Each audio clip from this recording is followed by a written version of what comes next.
Welcome back to Market of the Moment. Dawn, it's almost Halloween. I know. I think this is like your favorite holiday, right? I mean, we don't get the days off of work, or we don't all that stuff. But it's one of my favorites. Yes, you make me dress up every year. I know. Yeah, this is 10 years of costumes for me now because of Sharon's obsession with Halloween. So. I know, and I know you're really excited because our team is dressing up next week. So you're going to be wanting to be on the lookout on social media to see your Fidelity sales team out there all dressed up next week. Yeah, Dawn can't wait. Who are you going to be dressed up as, Sharon?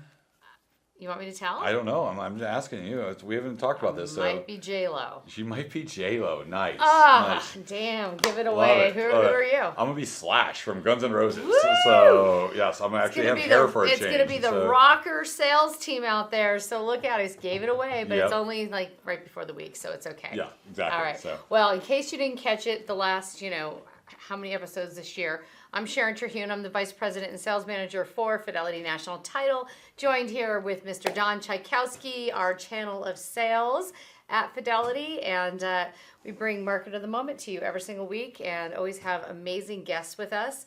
We're very excited to be joined today by Mr. Adam Prather, and Adam is with Russ, Lyon International, Sotheby's International Realty, and very excited to hear about your business and your team and all the great things you're doing, Adam. We met a few weeks ago, and Adam was just sharing some stories about things he's working on and growth of the team and some trainings and everything. So welcome, Adam. Yes, thank you guys for having me on. Absolutely. Yeah, thank you so much for making the time with us. I know that there's, it's funny because even when the market is slower than it is, and especially now we're going into that traditionally slower time of the year, that doesn't mean we're slower, right? It means we've got more work to do usually. That's right. We're busier. Yeah, and so Adam, could you tell us a little bit about your background and maybe the background with Russ Lyon and what that looks like? Yeah, absolutely. And thank you guys so much for having me on. Absolutely, yes. And on the Halloween thing, I've got a 8-month-old, and so we're now a family of 5, and my wife's like, it's Incredibles year. Oh, that's nice. I kid you not. I said the same thing. And my husband was like, no. I'm not wearing a leotard. I'm like, but you should. Yeah, exactly. I love that. So it'll be great. an interesting year. Yeah. Perfect. So, coming out of high school, I went into ASU, was getting my degree in economics, and I had originally jumped into like banking and financial planning. So I've got a big background in banking and financial planning and financial advice. And that's where I learned how to sell. Bank of America, they're always values-based selling. Believe it or not, major corporation, I learned, a great method of selling. I'm not going to sell something to somebody that doesn't need something. Right. And so that helped me be real confident with myself and asking for the sale, closing on deals and things like that. And then shifted into working with a credit union where it was Motorola Employees Credit Union. So they had all kinds of, when their whole company just spread out into all the different semiconductor areas. And so we had tons of engineer clients that had rollover IRAs and all that stuff. And so it really cut my teeth being able to provide financial advice, watching the markets. People are just looking for information. And so I did that for about 6 years, and then basically shifted into real estate full time. And I initially joined with Remax, and it was just the last guy that sold my house, and just, somebody, so you go join. And so that's been good. And I see a lot of value in coaching. I've always had mentors, and so I jumped into getting coaching immediately. And smart. And it gave me traction very quickly. I did 25 deals my first year, 35, 45, got into the phenomenal. 50s. Yeah. And I'd say about 5-6 years in, I started thinking about like, hey, we're hitting our stride. We're doing pretty well here. I'd like to show some other people how to do this. Right. Maybe I can partner and benefit, because that's always a value of mine, is I want to share. I'm a big sharer, Love it. If somebody shares an issue or whatever, I'm like, how can I get in there and help you and be hands-on with that?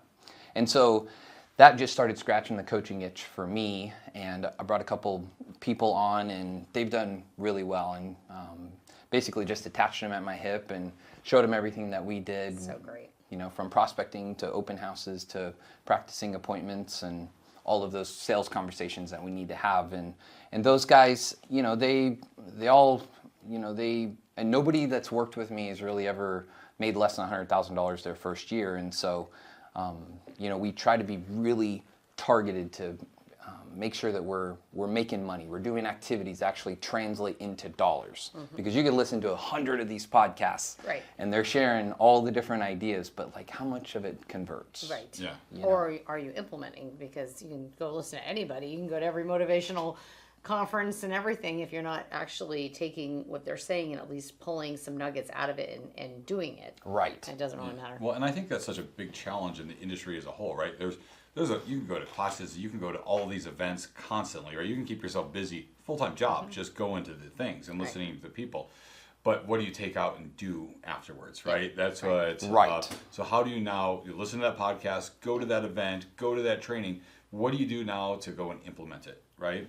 With your own twist. Right. And I think, I think that's what most have to understand, even, and we're going to talk more about kind of some of the trainings and different things that you're going to have coming up. But I think with anything, it's taking it and listening to what they're saying. And I know I always do this when I'm at a conference or I hear someone speak. I'll always take a couple things out, but I put my own twist on it. And how can I take this either through for my business, my personal life, whatever it is, and work it my way. Right. Right. And that's where Not that their way, my that way. authentic piece is so important, especially today. Everybody sees through everything. Yeah. Right. Agreed. Well, and again, because you're right. That's what you're going to go and put into place. What that looks like and having a plan around that is important. And so, and as we are now here in the fourth quarter, as we're approaching Halloween, and we're Sharon's so happy, and so as this year is coming to an end, really, it's important to be looking what 2024 is going to be looking like for you, and and how, right? So the business planning piece, what you're going to do to go out and have an amazing 2024, that's happening right now, right? That's the part that's happening right now. So tell us about what that piece looks like for your team and for those who are around you, what that coaching and teaching looks like for them as they're looking at 2024. Right, and that's a great question. And I think if we take just a step back, we have to think about, like, what are the ways that you're finding business? And my encouragement would be, like, pick one and then just dive as deep as you can into it. I think one of the previous podcasts I heard you guys do, one of the gentlemen was talking about doing open houses. Okay, well, if you're gonna do open houses, like, learn everything you possibly can about open houses. I recently came back from a Tony Robbins conference, and he's like, constantly add more value. That's how you stay relevant. So what am I doing? How can I do it better? How can I be of more value to people? And so we start there. It's what are those options for you? Are you a hardcore cold caller? I mean, that's how I cut my teeth, calling expireds and canceleds and for sale by owners. Just listed just the old calls. Or are you an open house person? What is the foundation of the lead source that you're going to continue to go after, and then start adding on to that? And so then we've got internet referral leads. We get Google pay-per-click things. Different options. And so I'm trying to build out for the team 2 or 3 of those sources that they can continue to go after, because if one's not producing real well for you, you've at least got a couple other things that are working for you. And so honing those in is number one. What are those things? And then continuing to go deep, put the practice in, put your own fingerprints on what you're trying to do, and then just be consistent. I mean, those are the top things. I have to bring up, so when I started at Fidelity, I would go pop into a lot of open houses and go check them out, and it would just shock me how many people wouldn't even greet me. So why go through all this work and put all this together? Just to sit in like, someone's house just to and sit hope somebody's that somebody house, walks in the door, which I joke around and say I wouldn't even sit in my own house with the door unlocked and say, come on in. But so you really should have a purpose of being there, and the purpose is, Absolutely. picking up other clients, because as we know, very rarely do the houses possibly sell. It's really more, for the business aspect and getting the exposure and feedback. Absolutely. And those things are going to be important. And I think that, and these are some of the things that we can talk a lot more deeper on with, like, some of the trainings, which I know you're going to talk about. But at the end of the day, when you're coming into real estate, there's people have this expectation of, like, oh, I'm just like a good person. If I'm nice, like, I could sell houses.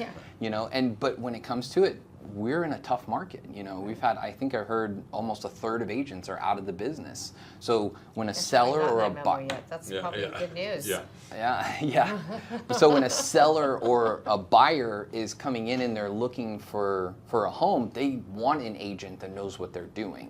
And if you just provide great service, like, that's just a baseline. That's You basic. have It's to do expected. that. Right. Yeah, it is expected. And so then it comes moving into like, how do you have sales conversations? How do you move things forward? Help your client get what they want.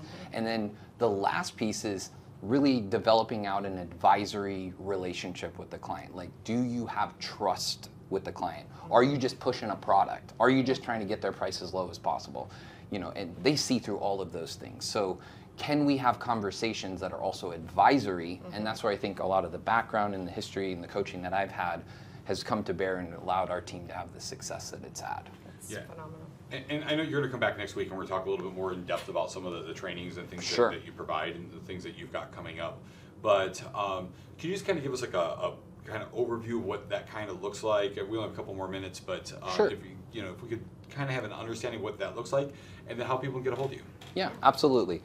So I think number one would be what we just talked about, like what are the skills that we need to be successful in this marketplace? Yeah. So we'll be talking about that. Number two, what are the things that you can control? Skill development and actual sales conversations. Are you consistently, repetitively having sales conversations, and what are the ways and opportunities that looks like?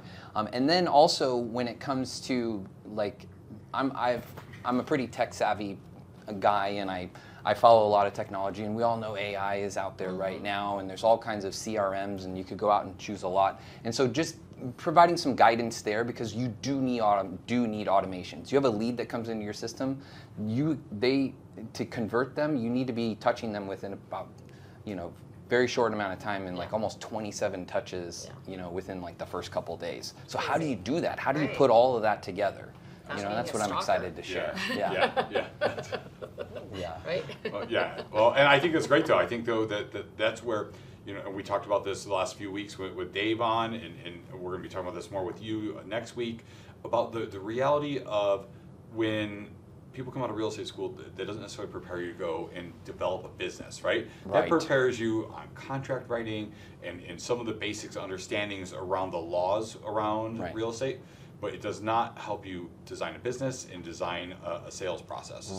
So love that that's something that you're bringing back to the community as well. So yeah, absolutely. So okay, well, thank you so much for being on. I appreciate you. You bet. We'll be back next week. Thank you, guys. So in the meantime, I think that we need to check in with Market Master Mindy. And Mindy, what do we have going on out there this week? As we close out the month of October, inventory continues to rise, reaching its highest point of the year, alongside the highest interest rates of the year. While buyers still have less to choose from than they did even a year ago, sellers are seeing about the same days on market and a much better success rate with their listings than during the 2022 downshift. With months of supply creeping up to 3 and our market rapidly nearing a balanced state, we have not yet seen an impact to pricing, as we see average dollar per square foot for your list price firmly planted above 300. Supply has increased sharply in response to the interest rate increases in the end of last year and over the last month, with a decline of inventory expected to follow, just as it did in the first half of 2023 and the middle of 2020. New construction continues to provide relief for our buyers looking for below market interest rates, and sellers must remain cognizant of this competition and expect negotiating concessions to be on the table. While the market is softer than during the second and third quarters and upward pressure on prices is starting to ease, the market is not crashing, and neither are your home values. Well, fantastic update, Mindy. As always, thank you so much for sharing all your great industry knowledge with all of our friends on social media. And gosh, I'll tell you, I always get smarter every week when I hear Mindy talk about the market. So we appreciate you. How about we go over to Amber Kovarik with Guild Mortgage and see what's going on in the mortgage world, Don? What do you think? And Love it. see Let's see. see if we got any free money coming. Yeah, let's see. Last week, Fed Chair Jerome Powell gave his public comments, which were still a bit hawkish. Not quite as hawkish as some of his previous speeches, but Powell stated that there are 2 issues that will determine whether future increases increases are warranted or not. The two issues Powell is wanting to see in order to stop raising rates is a period of below trend growth and some further softening in the labor market conditions. So, in the next few months, if economic reports show a trend of a slowing economy and we see a decline in non-farm payrolls and an uptick in the employment rate, then the Fed would not need to do any future rate hikes. Now, the recent run-up in mortgage rates over the last several weeks was mentioned by Powell in his commentary, but he said it was unclear if the market's increase would have the same cooling effect on the economy as the Fed rate increase, basically telling the market that they should not assume the run-up in rates by itself would be a reason for the Fed to stop doing their raises. So the future direction of mortgage rates is going to depend upon the reports we'll see in the next 60 days to see if the economy continues to trend down or at least flat, and if the job market softens up. As of this morning, the markets are estimating a 99.5% chance the Fed will not raise rates in their November meeting and an 80% plus chance they will not raise in December. So remember, as interest rates come down, eventually the demand will pick up. So the sooner the buyer can get into the house and lock in the price, the better off they are. If you have any questions, please don't hesitate to reach out. Amber, thank you so much. We always appreciate your updates. Thank you for all the information you provide every week. So, well, this is about a wrap for October, Sharon. It's a wrap for October. Everyone have a fun and safe Halloween. It's time to put our friend Mr. away. Jack, the He's been here the last few gonna weeks. go away And, for another year yep. here, which just makes me sad. So, that's right. But hey, keep an eye out for But we us have on Halloween. Thanksgiving So, yes. and all the other greatness coming. We do, So we it's do. going to be a fun-filled next couple months. But again, we're going to continue every week talking about building your business. Yeah. And what does that look like? Because right now is your planning time. This is your first quarter. We're already in it. Absolutely. Yep. So we want you all to be successful for 2024. Yeah, absolutely. Great. Well, all right, we'll see you next week. Adam, thank you. Look Adam, forward to having you thank you. back. And Sounds good. we'll see everybody soon. Ciao.